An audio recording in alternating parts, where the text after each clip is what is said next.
ఓ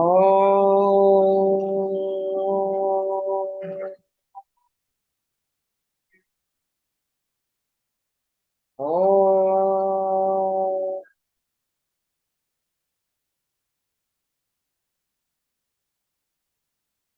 ఓ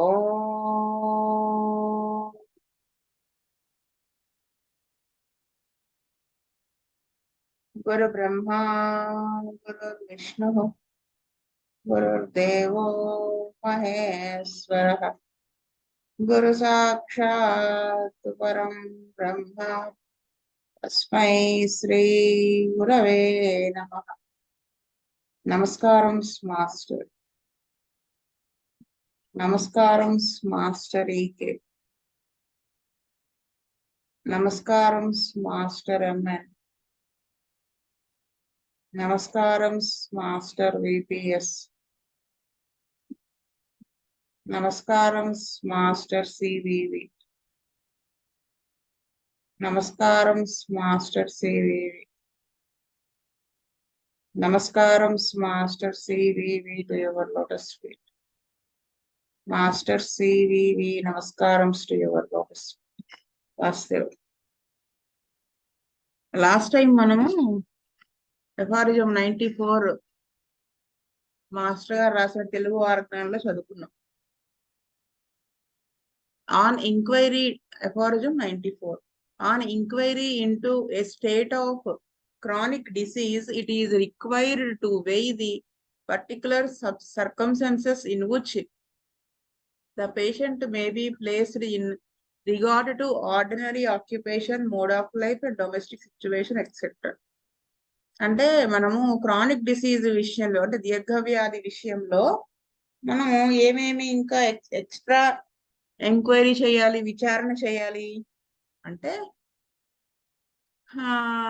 particular అని కొన్ని conditions, అంటే కొన్ని సిచ్యువేషన్స్ ని, మరి పరిస్థితుల్ని మనం చేయాలి. ఏంటంటే పేషెంట్ కి సంబంధించి ఏంటవి అంటే అతని యొక్క వృత్తి ఏంటి, అతని జీవన విధానం ఏమిటి, ఆ ఇంటికి సంబంధించినటువంటి పరిస్థితి ఎలా ఉంటుంది, ఇలాంటివి అనమాట. Almost everything in life is circumstantial. All the activities of life are circumstantial. There are no activities that are not governed by circumstance. There is no business that is not governed by circumstance. The circumstances of a man's life govern his actions and reactions, symptoms and development of symptoms. అంటే ఆయన ఏం చెప్తున్నారంటే జీవితంలో ఏదైనప్పటికీ కూడా ఆ పరిస్థితుల చుట్టూ ఉన్న పరిస్థితుల మీద ఆధారపడి ఉంటుంది ప్రతి విషయం జీవితానికి సంబంధించింది. అంటే ఏ యాక్టివిటీ ఆఫ్ ద లైఫ్ ఏదైనప్పటికీ కూడా సర్కమ్స్టెన్షియల్, అంటే దాని మీద దా ఈ సర్కమ్స్టెన్స్ అంటే ఆ పరిస్థితి అనేది మన యాక్టివిటీస్ ని అంటే గవర్న్ చేస్తుంది అనమాట. అంటే అధీనంలోకి నిర్వహిస్తూ ఉంటుంది. అది లేకుండా ఏది ఉండదు అని చెప్తున్నారు. అంటే అదే ఇప్పుడు మనం చదువుకున్నాం కదా, మాస్టర్ గారు చెప్పిన ఎగ్జాంపుల్ చాలా ఈజీగా చెప్పారు. అంటే ఇప్పుడు ఫర్ ఎగ్జాంపుల్ మాస్టర్ చెప్పినవే తీసుకుంటే కాఫీ తాగటం, టీ తాగటం. ఇప్పుడు కాఫీ టీ తాగడం అలవాటు చేసుకుంటాము. ఒక రోజు కాఫీ తాగకపోతే ఏమవుతుంది, దాని రియాక్షన్ కింద ఏమొస్తుందండి, ఎఫెక్ట్ తలనొప్పి వస్తుంది. అది అంటే అప్పుడు ఏమవుతుంది, మన బాడీని, మన లైఫ్ ని, అంటే మన బాడీని కాఫీ అనేది గవర్న్ చేస్తున్నట్టు కదా, నిర్వహిస్తున్నట్టు. దానివల్ల తలనొప్పి వస్తుంది, అది సిమ్టమ్. రియాక్షన్ వచ్చి సిమ్టమ్ వస్తుంది. కొన్నాళ్ళు ఇలా తాగకపోతే ఇంకోటి ఏదో దాంట్లో దారి తీస్తుంది. అలాగనమాట డెవలప్మెంట్ ఆఫ్ సిమ్టమ్స్. అలా సిమ్టమ్స్ డెవలప్మెంట్ లోకి దారి తీస్తాయి. అది చిన్న చిన్నవైన ఏదైనా, ఇప్పుడు నిద్ర మందులు వాడటం కానీ, ఇలా రాత్రి పూట ఎక్కువసేపు పడుకోకుండా ఉంటే అప్పుడు ఏమవుతుంది అంటే ఏదో ఒకటి మాస్టర్ అంటారు కదా, ఎలక్షన్స్ లో తిరగడం వల్ల, పేకాట ఆడటం వల్ల చేస్తే వాడికి ఏమవుతుంది, పొద్దున్న లేచేటప్పుడు వికారం వస్తుంది, కొన్నాళ్ళకి గ్యాస్ట్రిక్ ట్రబుల్ వస్తుంది. అది అంటే ఈ నిద్రపోకుండా ఉండడం అనేటువంటి ఈ సర్కమ్స్టెన్స్, ఈ పరిస్థితి దేంట్లోకి దారితీస్తుంది, దాని రియాక్షన్ ఏమిటి, అతని యొక్క చేసిన పనికి, యాక్షన్ కి రియాక్షన్ గా ఈ వేదనలు, ఇండైజెషన్ ఇవి డెవలప్ అవుతాయి అనమాట. అది ఆయన చెప్తున్నారు. అంటే అది లేకుండా మన లైఫ్ లో ఏది జరగదు. అంటే ప్రతిదీ కూడా ఆ పరిస్థితి లేదా మనం చేసేటువంటి సర్కమ్స్టెన్స్ కి రిలేట్ అయ్యే ఉంటుంది. The body is associated with circumstances. Every function is related to circumstance, and we may say all the natural functions of life are connected with this circumstances. అంటే బాడీ అనేది దేంతో అసోసియేట్ అయి ఉంటుంది? ఈ పరిస్థితుల మీద ఆధారపడి అసోసియేట్ అయి ఉంటుంది. అంటే ప్రతి ఫంక్షన్ అంటే ఏ దే ఆ ఫంక్షన్ అంటే దాని కర్తవ్యం కదా, పని చేయటం. అది అది కూడా అంటే ఇప్పుడు స్టమక్ ఫంక్షన్ ఏంటండి? డైజెస్ట్ చేసుకోవటం. అయితే నువ్వు మాటికి స్పైసీ ఫుడ్ తిన్నావు అనుకో, అప్పుడు మోడ్ ఆఫ్ లైఫ్ పైన చెప్పారు ఆయన. రోజు స్పైసీ ఫుడ్ తింటే ఏమవుతుంది? స్టమక్ జీర్ణం చేసేటువంటి శక్తి కోల్పోతుంది. అంటే దాని యొక్క ఫంక్షన్ డిస్టర్బ్ అవుతుంది. we may say all the natural functions of the life. For example ఇక్కడ మెన్సెస్ కి ముందు రావడానికి వెనక రావడానికి పండగ ఉందని చెప్పి, ఏదో ఉందని ఫంక్షన్ ఉందని ఇవి మెన్సెస్ పోస్ట్ పోన్మెంట్ టాబ్లెట్ వేస్తే ఏమవుతుంది? నార్మల్ గా 28 days సర్కిల్ దానికి హాయిగా వెళ్ళిపోతాడు. దాన్ని ఆ ఫంక్షన్ ని మనం బ్రేక్ కొట్టాం. అంటే ఏదో మనకి ఫంక్షన్ అనో ఏదో పరిస్థితి పెట్టుకుని ఈ మందులు వేసాం. దాని రియాక్షన్, ఆ యాక్షన్ కి రియాక్షన్ గా ఏమొస్తుంది? మెన్స్ట్రువల్ ఇర్రెగ్యులారిటీ వచ్చి దాని తర్వాత దాని కాన్సిక్వెన్సెస్ గా డిసీజెస్ వస్తాయి. అది ఆయన చెప్తున్నారు ఇక్కడ. అంటే ఇవి కూడా మనం కన్సిడర్ చేయాలి కేస్ టేకింగ్, అంటే ఎగ్జామినేషన్ ఆఫ్ ద పేషెంట్ లో. అంటే పేషెంట్ ని పరిశీలన చేస్తున్నప్పుడు ఇవి కూడా మనం కన్సిడర్ చేయాలి. ఇవి కూడా మనకి చాలా ఇంపార్టెంట్ అని చెప్తున్నారు. Without these we would have nothing to prescribe upon, we would have nothing to ascertain images by, we would have nothing to form the symptoms. Hence, the circumstances of life and habit must be studied with a view to going into the slightest particulars. అంటే ఇవి మనం consider చేయకుండా month prescribe చేస్తే అది పనిచేయదు కదా అక్కడ. అంటే దాన్ని బట్టి మనకి కరెక్ట్ గా పిక్చర్ అనేది ఊహించలేకపోతాం, మనం గమనింపులోకి రాదు. అంటే ఎందుకని? ఏదో సిమ్టమ్స్ రాసుకుంటాం, ఎందుకు డెవలప్ అయినాయి అనేది వాడు చెప్పడు. నేను కాఫీ తాగుతున్నాను కాబట్టి నాకు తాగపోతే తలనొప్పి వస్తుంది. మనం అడగాలి కదా. మన బుజ్జి గారు ఇచ్చినటువంటి క్వశ్చన్ అప్పుడు అదే ప్రొఫార్మాలో, టేస్ట్ టేకింగ్ ప్రొఫార్మాలో ఉంటుంది అది. అంటే అది ఎడిక్ట్ అయ్యారా లేదా అని తెలుసుకోవడం కోసం. ఇలా మెన్సెస్ పోస్ట్పోన్మెంట్ టాబ్లెట్ వాడేమని వాళ్ళేం చెప్పరు, మనమే అడగాలి కదా. ఇప్పుడు ఫర్ ఎగ్జాంపుల్ అంతకుముందు అంతా హెల్త్ చాలా బాగుంది, ఈ మధ్య మెన్సెస్ ఇర్రెగ్యులర్ గా వస్తుందండి, బ్లీడింగ్ కూడా ఎక్కువ రోజులు అవుతుంది, లేకపోతే అయిన మెన్సెస్ అయిన మొదటి రోజు స్టార్ట్ అవ్వదు, రెండో రోజు స్టార్ట్ అవుతుంది, లేదా ఫస్ట్ 2 రోజులు అయ్యి 4 రోజులు గ్యాప్ ఇచ్చి మళ్ళీ అవుతుంది, ఇలా చెప్తారు. 4 నెలల నుంచి అవుతుందండి. అంతేగాని మెన్సెస్ పోస్ట్పోన్మెంట్ టాబ్లెట్ వాడిన తర్వాత ఇది స్టార్ట్ అయింది అనేది వాళ్ళు చెప్పరు. నెంబర్ ఆఫ్ టైమ్స్ వాడి ఉంటారు, వాళ్ళు చెప్పరు.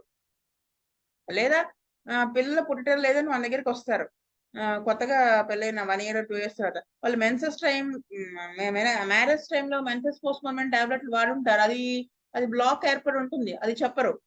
బికాస్ వాళ్ళకు కూడా తెలీదు అదే దానివల్ల అనేసి అన్నట్టు. మనమే ఎంక్వైరీ చేసుకుంటే అప్పుడు ఏమవుతుందండి? డ్రగ్ తెలుస్తుంది కదా, క్యాలిమూర్ లాంటి డ్రగ్స్ పడతాయి అక్కడ, అది న్యూట్రలైజ్ చేయాలి అనేది. అది అంటే స్లైటెస్ట్ పర్టికులర్స్ అలాంటివి కూడా మనం స్టడీ చేయడం అనేది ఒక హ్యాబిట్ గా అవ్వాలి. వాళ్ళ యొక్క అలవాట్లు ఇవన్నీ కూడా మనం స్టడీ చేయాలి. ఇక్కడ మీకు ఒకటి చెప్తాం చూడండి. అంటే వాళ్ళ యొక్క మోడ్ ఆఫ్ లైఫ్ ని కన్సిడర్ చేయకపోతే మనం ఫెయిల్ అయిపోతాం ఒక చోట. ఒక అమ్మాయి చిన్నప్పటి నుంచి నాకు మందు వాడిందిలే, మధ్యలో మానేసింది చాలా తర్వాత, ఒక 7 ఏళ్ల వయసు దాకా వాడి తర్వాత బాగానే ఉంటే మానేశారు. ఆ అమ్మాయి ఇంట్లో చిన్నప్పుడు బాగా తెలుసు నాకు, బాగా గారాబం, మోయిశ్చర్స్ వర్ణంతో మంచి బెటర్మెంట్ వచ్చింది చిన్నతనంలో. తర్వాత అన్ని తగ్గి మానేసింది. మళ్ళీ ఈ మధ్య అంటే ఒక 1 year క్రితం వచ్చింది మనకి. ఏంటి? విపరీతమైన burning pain in the stomach. ఏం అలా చెప్పింది. మోయిశ్చర్స్ సిమ్టమ్స్ ప్రస్తుతం అయితే లేవు. మెంటాలిటీ అంతకుముందంతా బాగుంది. చిన్నమ్మాయే 20 years ఏజ్. సరే ఆయాసం వస్తుంది నడిస్తే అని చెప్పింది, దడగా ఉంటుందని చెప్పింది. సరే అని లిపిడ్ ప్రొఫైల్ కొలెస్ట్రాల్ అవి చేయిస్తే ట్రైగ్లిజరైడ్స్ అవి ఎక్కువ ఉన్నాయి, టోటల్ కొలెస్ట్రాల్ కొంచెం ఎక్కువ ఉంది, LDL కొలెస్ట్రాల్ ఎక్కువ ఉంది. అది చూసుకుని నేను మనం ఇవన్నీ బేస్ చేసుకుని చిన్నప్పుడు మాస్టర్స్ అని అదే ఇష్టమో లేకపోతే ఇంకోటి ఏదో వేయిస్తే తగ్గదు కదా. ఇవాళ మొత్తం డైట్ మొత్తం ఎంక్వైరీ చేస్తే ఆ అమ్మాయి కనీసం రోజు విడిచి రోజు పానీపూరి తింటాం, వారానికి 4 రోజులు బయట రెస్టారెంట్కి వెళ్ళి తింటాం, లేదా స్విగ్గీ జొమాటోలో ఆర్డర్ చేసుకోవటం చేస్తుందని చెప్పి అలా ఎన్నాళ్ళు చేస్తుందండి? 8 నెలలు చేస్తుంది. అప్పుడు ఈ ప్రాబ్లం వచ్చింది. అది బేస్ చేసుకుని నేను నక్సవాంకనే వేశాను అమ్మాయికి, తగ్గింది.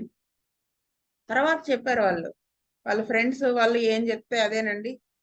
ఇంకా ఏవో చెప్తే కంప్లైంట్స్ నైట్రమూర్ వేశాను, క్రానిక్ ఆల్రెడీ అంతకుముందు చింతనంలో మోస్టర్స్ పట్టింది కదా దానికి క్రానిక్, కానీ ఇప్పుడున్న సిచ్యువేషన్ నైట్రమూర్ అది వేసి తర్వాత అమ్మాయికి చాలా గట్టిగా వార్నింగ్ ఇచ్చా.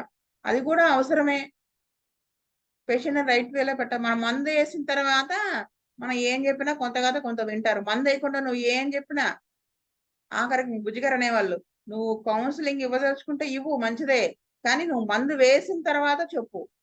ఇప్పుడు ఆ మయాజం కొంత కరిగి నీ మాటలు వింటాడు. ఒకవేళ మయాజం కరగకుండా వాడు నువ్వు చెప్పింది వినాలి మార్చుకుందాం అని ఎంత ప్రయత్నం చేసినా ఆ మయాజం అడ్డం పడుతుంది. హనుమాన్ గారే వచ్చి చెప్పినా వాడు వింటని చెప్తారు. అలా అమ్మాయికి 1 నేట్రమూర్ 1 వేసి ఇంక ట్రీట్మెంట్ అవసరం లేదని చెప్పేటప్పుడు చెప్పాను, ఇంకోసారి వస్తే నీకు జీజే ఆపరేషన్ అయిపోతుంది, అంటే గ్యాస్ట్రోజిజం ఆపరేషన్ అయిపోతుంది అది ఇదని భయపెట్టారు. అఫ్ కోర్స్ ఇప్పుడు తినట్లేదు రావడం. అంటే మనం అవి కన్సిడర్ చెయ్యాలి. అది సర్కమ్స్టెన్స్ మోడ్ ఆఫ్ లైఫ్ కదా, అదనమాట విషయం. Without these, we would have nothing. To illustrate that more particularly and to bring it down to a practical basis, we may say that the examination of every woman relates to her eating, her stool, her menstruation, her bathing, her dress, because these are the things natural to her. ఇంకా వివరంగా చెప్పాలంటే ఏం చెప్తున్నారంటే ఆయన మనకి ఇంకా down to earth practical గా మనం రావాలి అంటే ఏంటంటే ఎగ్జామినేషన్ ఆఫ్ ఉమెన్, ఒక స్త్రీని గనక పరిశీలన చేయదలుచుకుంటే అంటే ఎగ్జామినేషన్ చేయదలుచుకున్నప్పుడు దేనికి సంబంధించిన కానీ ఈటింగ్ కి తినే వాటి గురించి, మోషన్ గురించి, మెన్స్ట్రుయేషన్ గురించి, లేకపోతే స్నానం చేసే విధానం, డ్రెస్ వేసుకునే డ్రెస్, ఇవన్నీ కూడా మనకు డ్రెస్ ఎందుకండి మీరు మరీ చెప్తారు కానీ కొంతమందికి ఏమవుతుంది, ఇప్పుడు లెగ్గింగ్స్ అని వస్తున్నాయి చూడండి ఆడపిల్లలకి, జీన్స్ అని వస్తున్నాయి ఆడపిల్లలు కూడా వేసుకుంటున్నారు. అవేంటి లోపల మర్మావయవాల మీద ప్రెషర్ అప్లై చేస్తుంది.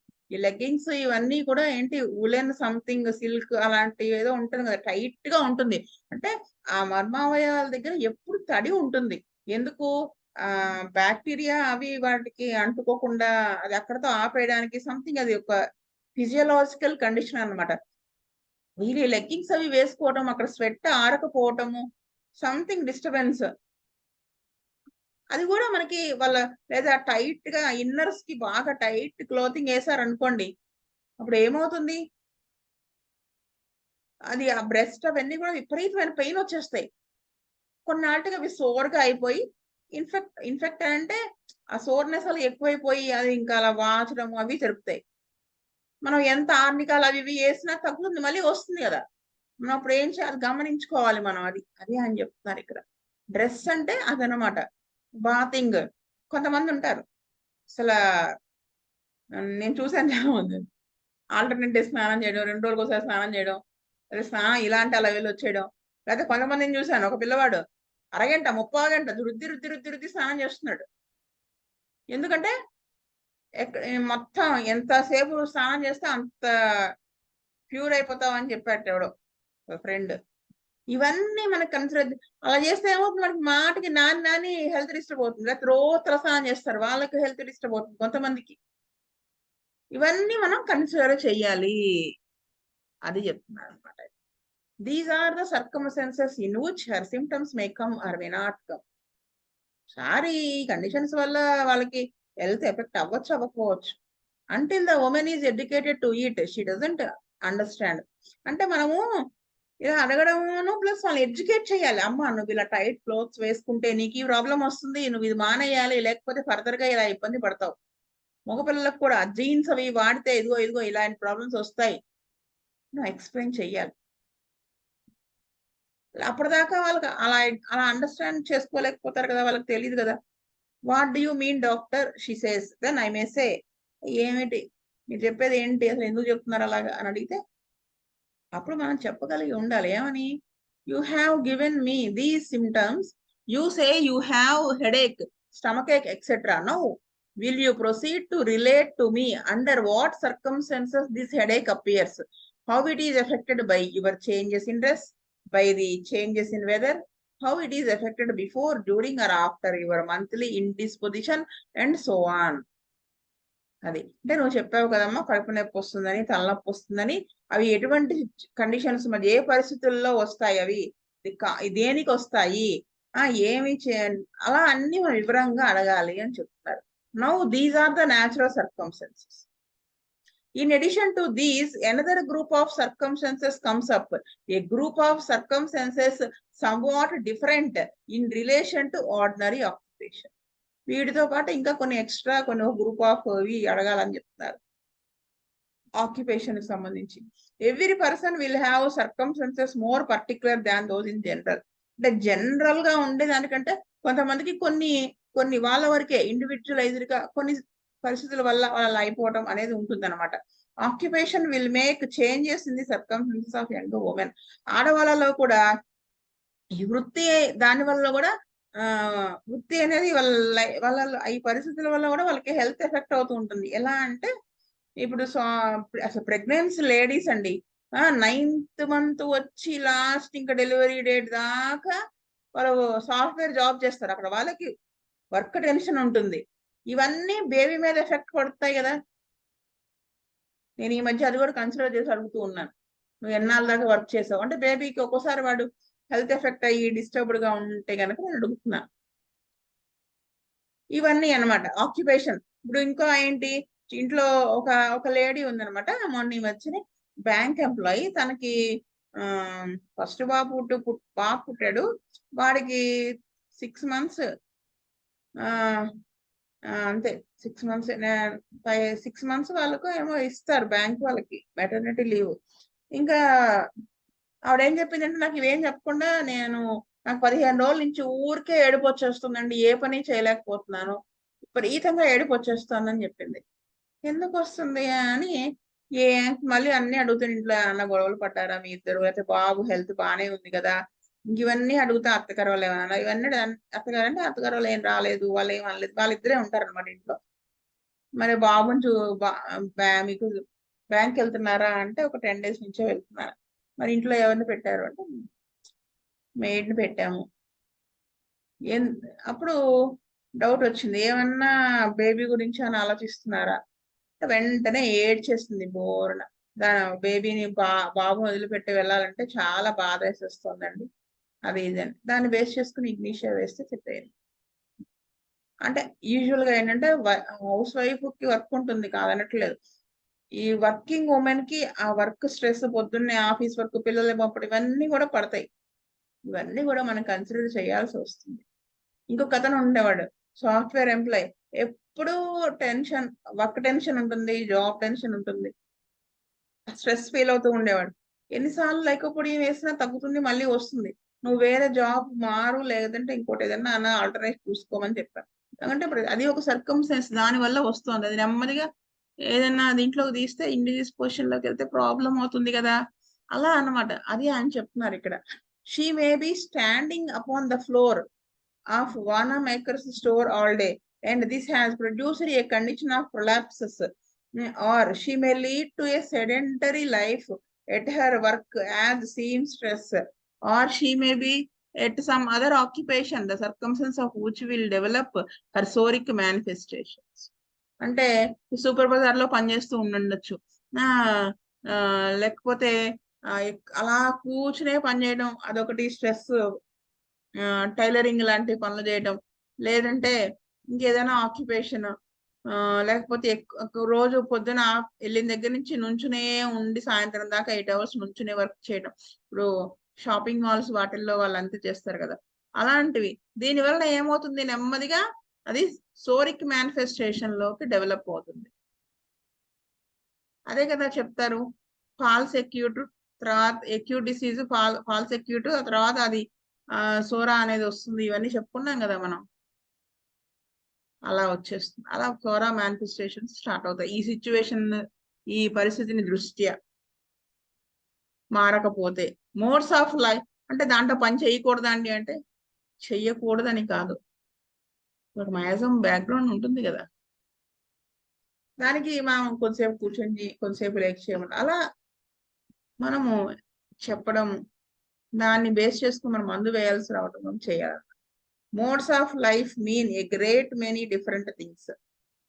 They come in as supernumeraries over and above the natural conditions and circumstances of life. ఇటువంటివి ఉండాల్సిన వాటికంటే ఎక్కువ సిచ్యువేషన్స్ ఉంటాయి అన్నమాట. The natural functions and circumstances of life have to be considered in relation to the mode of life. అంటే జీవితంలో వచ్చేటువంటి పరిస్థితులు, వాటి ఫంక్షన్స్ ఉంటాయి కదా, ఇప్పుడు ఆర్గాన్ ఫంక్షన్స్, దాని వల్ల ఎఫెక్ట్ అయిన ఫంక్షన్స్ అనమాట. అది దాంతో పాటు వీళ్ళ జీవన విధానాన్ని కూడా మనం కన్సిడర్ చేయాలి. The mode of life comes in as the exciting cause of the disease, whereby sora which is in the economy is developed in certain peculiar direction. Sora latent గా అలా డోర్మెంట్ గా ఉంది లోపల, అలా బయటికి ఏమి ఎక్స్ప్రెస్ చేయకుండా ఉంది. అప్పుడు ఇటువంటి మోడ్ ఆఫ్ లైఫ్, ఈ విధమైన జీవన విధానం ఉందనుకోండి, అదేమవుతుంది, ఎగ్జైటింగ్ కాజ్ అయ్యి ఆ లోపల ఉన్నటువంటి సోరాన్ని మేల్కొల్పుతుంది అనమాట. బయటికి మళ్ళీ మేనిఫెస్టేషన్స్ వస్తాయి అన్నమాట. అది the domestic is often the cause of the trouble in the woman.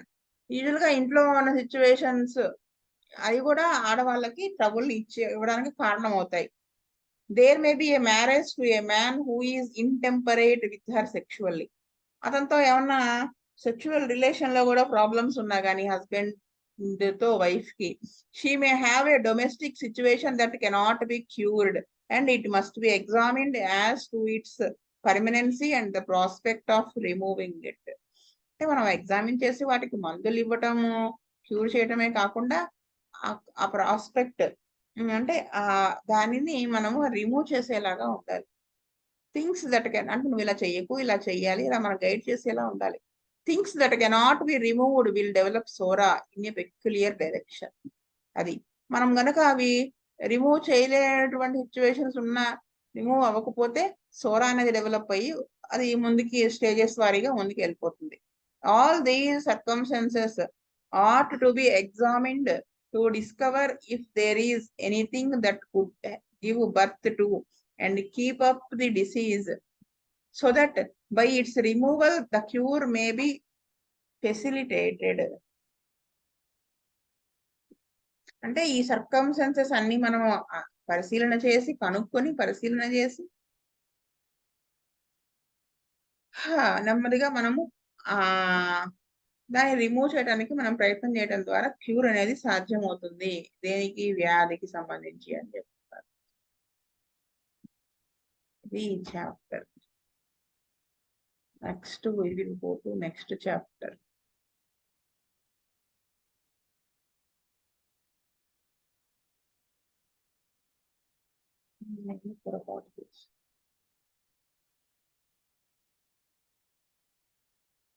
Next chapter కదా ఇది.